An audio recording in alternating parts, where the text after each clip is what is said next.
सतनाम वाहे गुरु, सतनाम वाहे गुरु, सतनाम वाहे गुरु, सतनाम वाहे गुरु।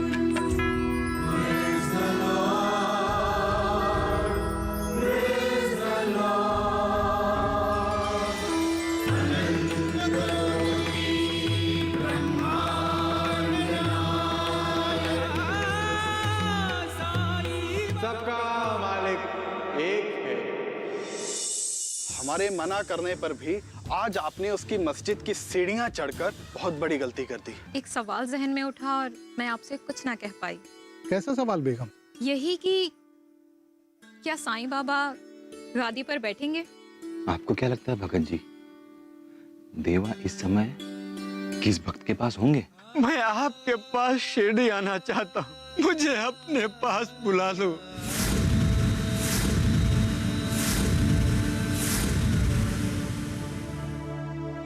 नहीं तानाजी, मैं तुम्हें अभी शिरडी आने की अनुमति नहीं दे सकता। मुझसे कोई भूल हो गई वीर महाप्रभु। परायों की जी हजूरी ठुकराकर तुमने अपनी भूल का सुधार पहले ही कर लिया है। अब तुमसे कभी कोई भूल नहीं होगी तानाजी। तो फिर मुझे शिरडी आने की आज्ञा क्यों नहीं है देवा? क्योंकि इस वक्त तुम्हारी आवश्यकता शिरडी से भी अधिक तुम्हारे परिवार को है। जानता हूं बजरंगबली, जब से मैंने फिरंगियों की दास्ता को ठुकराया है, तब से मेरे परिवार की दशा कुछ ठीक नहीं है। मेरे वृद्ध माता पिता मुझ पर आश्रित और बीमार हैं। उनकी सेवा करने और परिवार को पालने के लिए मेरे पास आय का कोई साधन नहीं है। सच कहूं भगवान, तो इस वक्त मेरा परिवार भूख से तड़प रहा है। इसीलिए मैं आपको पुकार रहा था प्रभु। परायों की जी हजूरी ठुकराने के बाद तुमने कोई और काम क्यों नहीं किया तानाजी? क्या काम करता देवा? कुछ काम करने के लिए तो टकों की आवश्यकता होती है, और मेरे पास तो टके है ही नहीं। इसीलिए मैं निराश होकर आपको पुकारने लगा प्रभु, क्योंकि मेरे देवता आप ही हैं। मुझे अपने चरणों का सहारा दीजिए प्रभु। मैं तो एक फकीर हूँ तानाजी। आप कौन है भगवान, ये मैं भली भांति जानता हूँ। आप कब बामन रूप धारण कर महाबली महादानी बलि की यज्ञशाला में भिक्षा मांगने पहुंच जाते हैं, और कब शेष सैया पर विराजमान होकर सारे संसार का राजकाज संभालने लगते हैं। सब कुछ जानकर भी अगर मैं अपने देवता को ना पुकारूं तो क्या करूं प्रभु, क्या करूं? तुम तो बजरंगबली के भक्त हो ना तानाजी, तो तुमने रामायण अवश्य पढ़ी होगी। हाँ प्रभु, आपके चरित्र और आपके लीला को मैंने कई बार पढ़ा है। तब तो तुम्हें यह भी याद होगा कि लंकेश्वर विभीषण के परामर्श पर जब भगवान श्री राम समुद्र देव से विनय प्रार्थना करने जाने लगे, तब लक्ष्मण लाल ने क्या कहा था? याद है बजरंगबली? जरा मुझे भी बताओ। नाथ देव कर कौन भरोसा, सोशिय सिंधु करिय मन रोसा, कादर मन कहू एक आधारा, देव देव आलसी पुकारा। और इसका अर्थ क्या है? आप तो सभी अर्थों के अर्थ है देवा, फिर मुझ जैसे अज्ञानी से अर्थ क्यों पूछ रहे हैं? जानना चाहता हूं कि तुमने इस पंक्ति को केवल पढ़ा है अथवा गढ़ा भी है। तानाजी, मुझे सुंदर कांड के इस चौपाई का अर्थ बताओ। जो आज्ञा प्रभु। जब विभीषण जी के परामर्श पर भगवान श्री राम समुद्र देव से मार्ग के लिए प्रार्थना करने जाने लगे। ये तो मैं भी जानता हूं ताना जी, मुझे केवल अर्थ बताओ। लक्ष्मण जी ने श्री राम से कहा था, नाथ, देव का कौन भरोसा, आप तो मन में क्रोध लाकर इस समुद्र को ही सुखा दीजिए। वैसे देवता के भरोसे हाथ पर हाथ धरकर बैठे रहना तो कायर पुरुषों के मन का आधार है, क्योंकि देव देव तो आलसी लोग ये सोचकर पुकारते हैं कि देव करेंगे तभी कुछ होगा। अर्थात वीर पुरुष अपने कर्म पथ पर चलकर अपने उज्जवल भविष्य और अपने सौभाग्य का निर्माण स्वयं करते हैं। फिर तुम मुझे क्यों पुकार रहे थे ताना जी? मैं तो तुम्हें एक कर्म पथ पे चलने वाला वीर पुरुष समझता था। हर ओर से निराश हो गया था भगवान, कहीं कोई सहायता नहीं। जीवन की कठिन डगर पर साथ चलने वाला कोई साथी नहीं। मुझे कहीं कोई रास्ता नहीं सूझ रहा था, इसीलिए मार्गदर्शन पाने के लिए मैंने आपको कष्ट दिया देवा। बिल्कुल वैसे ही जैसे भूख लगने पर छोटा बच्चा रो रो कर अपनी माँ को पुकारता है। राम जी भला करेंगे ताना जी, अब तुम फिक्र मत करो। तुम्हारे राम जी बहुत ही दयालु हैं। उन्होंने तुम्हारी फरियाद सुन ली है और उनका तुम्हारे लिए संकेत है कि तुम रुई का कारोबार शुरू करो। तुम्हारे सारे कष्ट दूर हो जाएंगे। रुई का कारोबार? लेकिन कुछ शुरू करने के लिए तो मेरे पास। तुम्हारे मामा रुई के बड़े कारोबारी हैं, उनसे तुम्हें माल बड़ी आसानी से मिल जाएगा। अरे हाँ, मैंने तो अपने मामा के बारे में सोचा ही नहीं। जो तुमने नहीं सोचा वो तुम्हारे राम जी ने सोच लिया। ये तो बहुत अच्छा उपाय है। इस वक्त मेरे पास धन नहीं है, पर मामा से मुझे उधारी पर माल मिल जाएगा। पर उनकी उधारी समय से लौटाते रहना।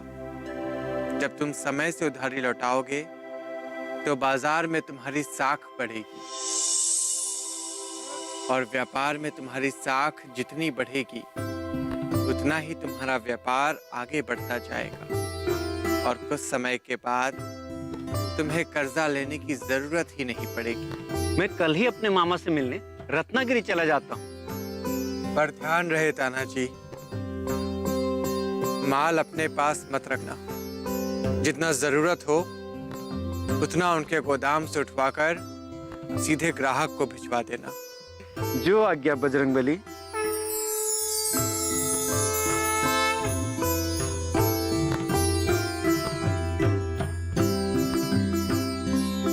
राम जी भला करेंगे।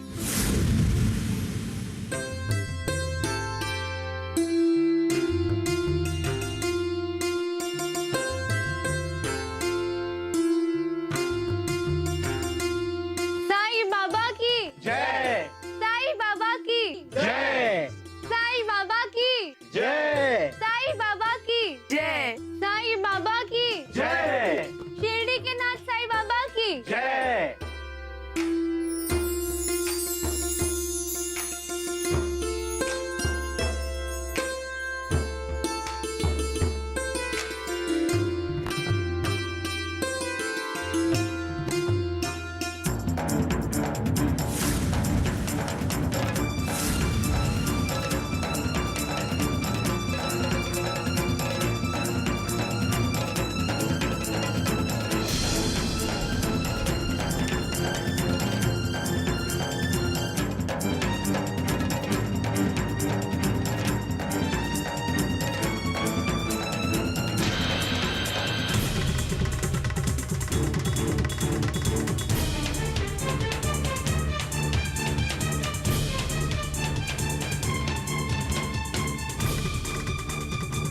चांद, मुझे तुम्हारा प्रेम स्वीकार है, पर तुम्हारी भेंट नहीं।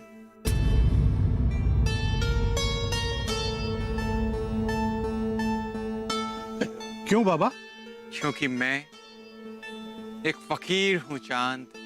पर ऐसा कहाँ लिखा है बाबा कि एक फकीर को सिर्फ टाट पर ही बैठना चाहिए? नहीं लिखा है तो लिख देना चाहिए।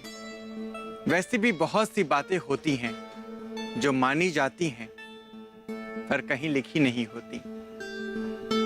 जब तक समाज के अंतिम व्यक्ति के पास भी सुख और साधन ना हो, तब तक साधु, सन्यासी और फकीर का सुखों के आसन पर बैठना भी पाप है।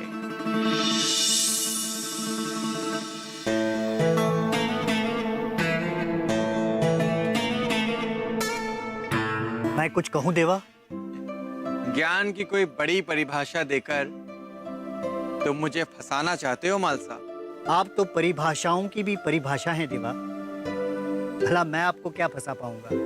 आप जानते हो महलसा कि आपका साईं शास्त्रों और पुराणों की आज्ञा कभी नहीं टालता। मैं तो शास्त्र की बात कर ही नहीं रहा हूं देवा।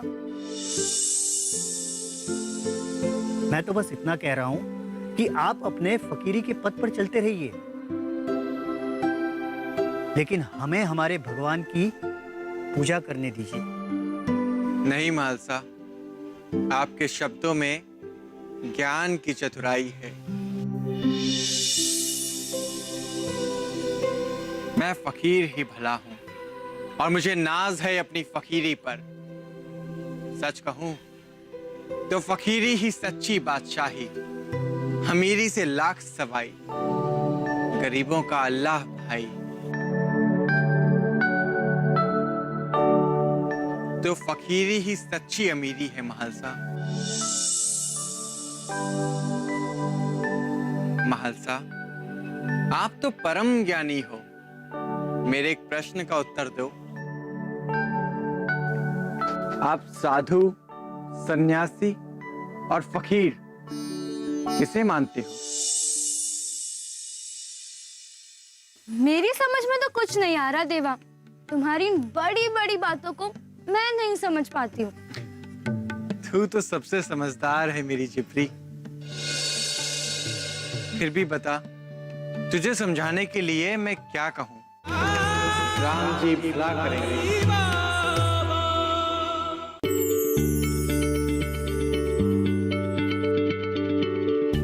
क्या आप किसी बीमारी से परेशान हैं?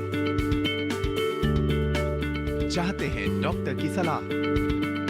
तो हम हैं आपके साथ। बताएंगे आपको जीने की राह। समस्याएं आपकी, समाधान देश के मशहूर विशेषज्ञों के। राम जी भला करेंगे। मेरे लिए तो आप ही सब कुछ है देवा।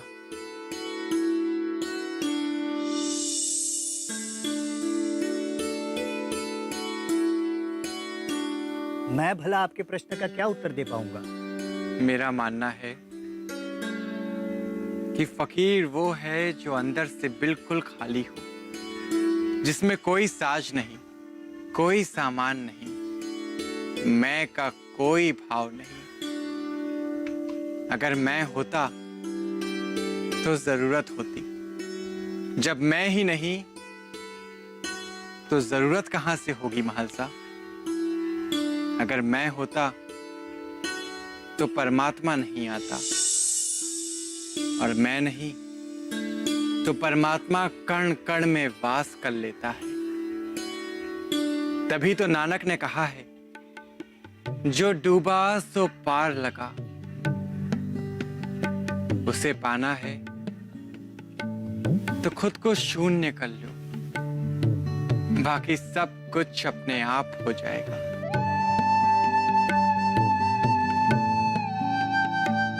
पर डूबना इतना आसान तो नहीं है बाबा। पर मन को खाली करना तो आसान है चांद।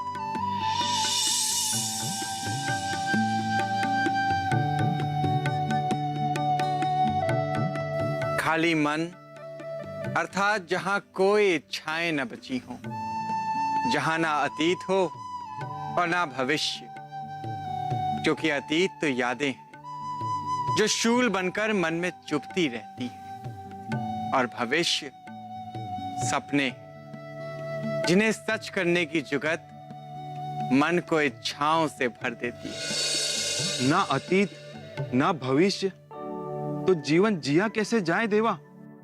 वर्तमान में, इस बीतते हुए हर पल में जीवन जी लो नाना। जानते हो कबीर ने क्या कहा था? कबीर ने कहा था, हेरत हेरत हे सखी रहा कबीर हिराए। खोजते खोजते कबीर खो गया, और जिस दिन कबीर खोया उस दिन उसका उस परमात्मा से मिलन हो गया। जब तक कबीर था तब तक परमात्मा नहीं था, और जिस दिन कबीर खोया उस दिन परमात्मा और कबीर दो नहीं रहे, एक हो गए। आपकी इस तालीम को अब मैं अपनी बाकी की जिंदगी का मकसद बनाना चाहता हूँ पीरो मुर्शीद। ध्यान रहे, सोचकर बनाए हुए रास्तों पर चलने से तुम्हारा कभी भी परमेश्वर से मिलन नहीं होगा, क्योंकि तुम ही तो बाधा हो उससे मिलने में। पर जिस दिन तुम खोकर पाना चाहोगे उस दिन परमात्मा तुम्हें अपने सामने खड़ा मिल जाएगा। भक्त और भगवान का कभी मिलन नहीं होता, और जब उनका मिलन होता है तब भक्त मिटकर भगवान ही बन जाता है। जब तक भक्त है तब तक भगवान नहीं, और जब भगवान है तब भक्त कहाँ।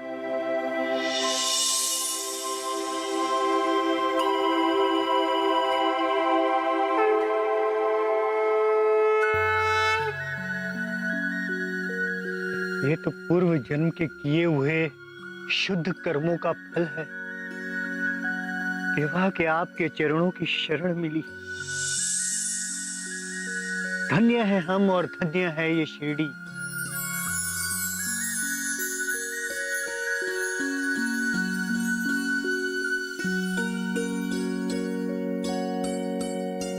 जिसकी भूमि आपकी चरण रज पाकर पावन हो गई।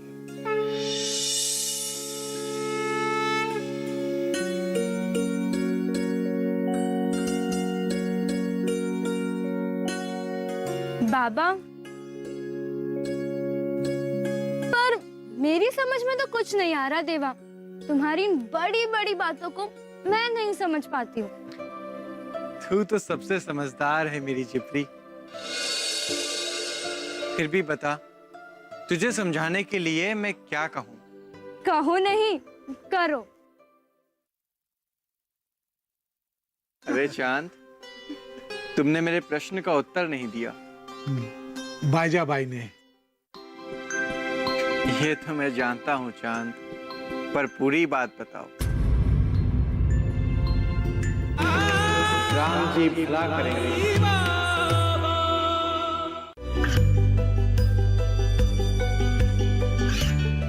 गांवों और पिछड़े क्षेत्रों में सरकारी योजनाओं की जानकारी पहुंचा।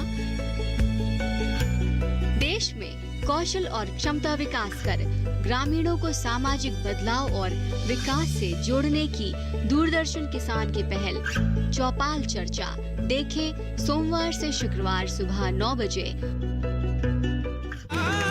राम जी भला करेंगे। कहो नहीं, करो।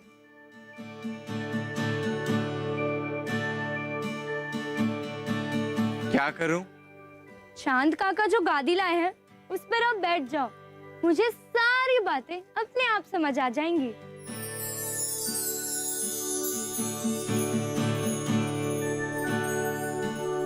और जो ना बैठूं तो?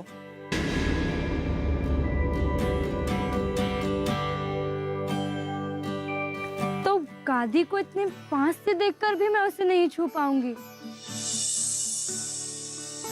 और मैंने सुना है नरम नरम रुई की गादी पर बैठकर बहुत अच्छा लगता है। तुम उस पर बैठ जाओगे तो उस बहाने कभी कभार मैं भी ऐसे छू लिया करूंगी।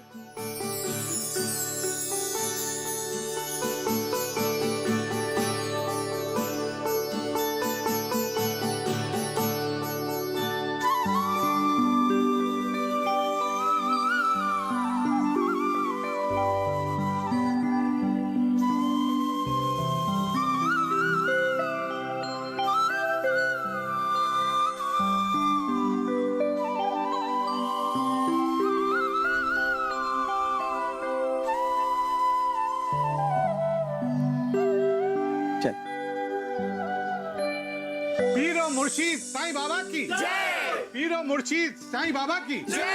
पीरो मुर्शीद साईं बाबा की जय। पीरो मुर्शीद साईं बाबा की जय। पीरो मुर्शीद साईं बाबा की जय। पीरो मुर्शीद साईं बाबा की जय। पीरो मुर्शीद साईं बाबा की जय। पीरो मुर्शीद साईं बाबा की जय। साईं नाथाय नमः। ओम साईं नाथाय नमः। अब मुझे सब कुछ समझ आ गया बाबा। सच कहूं, मैंने खुद को खोकर अपने बाबा को पाया।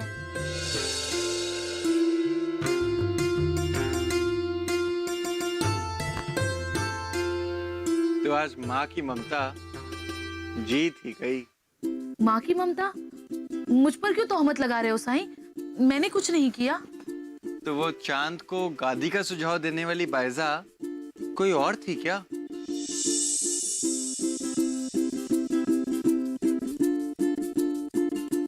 घबराओ नहीं, ये बायजा बाई किसी पे नाराज या गुस्सा नहीं होती। बस हाँ, जिस पे इनको अपनी नाराजगी दिखानी होती है तो उसे उसकी भूख से ज्यादा खिला देती हैं।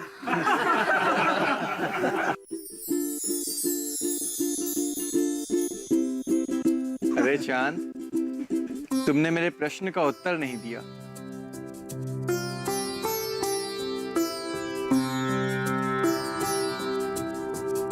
बाईजा बाई ने।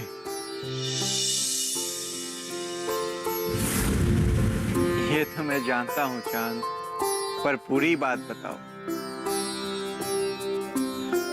आज जब हम सब मस्जिद से लौट रहे थे तब मैंने बाईजा बाई से कहा, बाईजा बाई, मैं बाबा का शुक्रिया अदा करना चाहता हूँ, पर समझ में नहीं आ रहा कि उन्हें क्या तोहफा दूं जिससे बाबा खुश हो जाए। मेरा साईं तो हमेशा खुश रहता है। उसका दुख उसका अपना नहीं होता है। वो तो अपने भक्तों के लिए ही उदास और दुखी रहता है। अब हम उसे क्या खुश कर पाएंगे? क्या करें बाईजा बाई? चांद भाई, अब बाजार से एक गादी ले आओ। मेरा साईं जब टाट पर बैठता है तो मेरा कलेजा कचोटता है। मैं रुई के गद्दे पर सोऊं और मेरा साईं टाट पर। मैंने उसे कई बार कहा, पर वो है कि मेरी सुनता ही नहीं। आज अच्छा अवसर है, आप कहेंगे तो सुनेगा। जब आपकी नहीं सुनते हैं तो मेरी कैसे सुनेंगे? तुम भगत जी को अपने साथ जोड़ लो। वो बहुत चतुर है, कोई ना कोई युक्ति लगाकर साईं को मना ही लेंगे। हाँ, ये ठीक है। पर ध्यान रहे, किसी को पता नहीं चलना चाहिए कि ये मेरा सुझाव है। वादा रहा, ये बात हम दोनों के बीच में ही रहेगी। चलिए।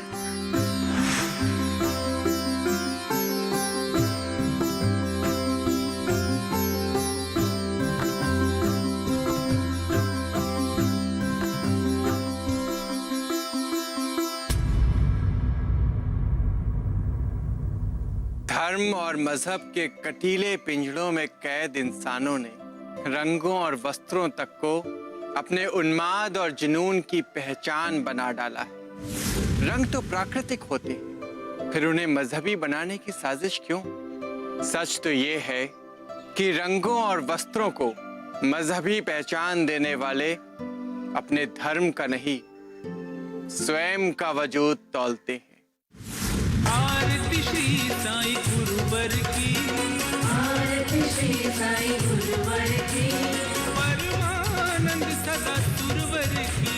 परमानंद सदा सुरवर की